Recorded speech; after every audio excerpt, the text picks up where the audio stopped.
شباب شلونكم؟ شلون صحتكم؟ آسفة على التأخير شباب، بس انتم تدرون يعني المدارس وهاي وما نقدر يعني نصور، وحتى الطيور طبعا بعتن، لأن مو بعتن فكيت جناح وخليتني وراحن. شباب هذا القفص الثاني العفو رابع.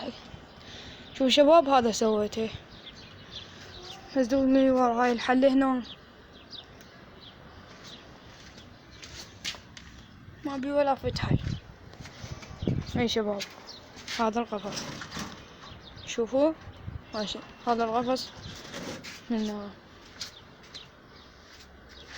رقم. شوف هاي شو يسمونه حل هنا، هذا المجال كله الهي. اي شباب طبعا اليوم ايش لقيت الارفل قديم عندي، طبعا ابد ما مصوره، ابد قبل ما مسوي انا عارف القديم حيل عندي. ها رجع خطية، رجع هنا لقيته موجود بالسطح. يبرون هو هذا مكان هناك دائما يحطه هناك على هذا الستارة.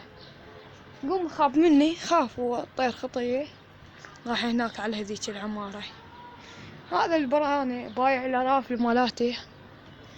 قوموا تسوون الأرفل هن قوم زين باحن ورجع له يعني ويطيرهن دائما. قوم طيرهن، كان الأرفل قبر ياخذنه ويروح وين يحطن على ذاك الباع، باعوا له اياهن الأرافل. حراماتكم ماشي ما يطي، بس طبعا ما رحت له، هو يطي بس انا ما اروح له. شوف هذا الطير لأن غربه نحطن. اي شباب نخلص مدارس ان شاء الله، ما بقى شي حتى نخلص الامتحانات خلصت. فهنا انا باع هذا القفص هنا، معكم دخل بذن ثاني يسوي هذين، بس السطح هو ثاني يقول لكم صح، لين ما صعد له هواي وصار لي قد ما غاسله. اكو شباب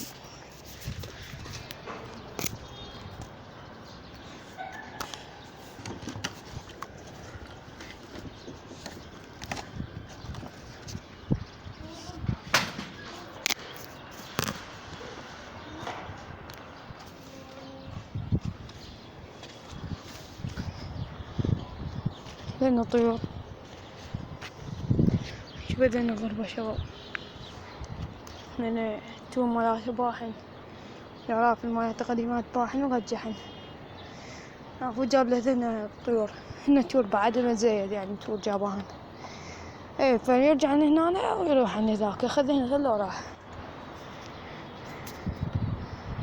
طبعا هنا مصيبة هذول كلهم متغشية، كلهم متغشية.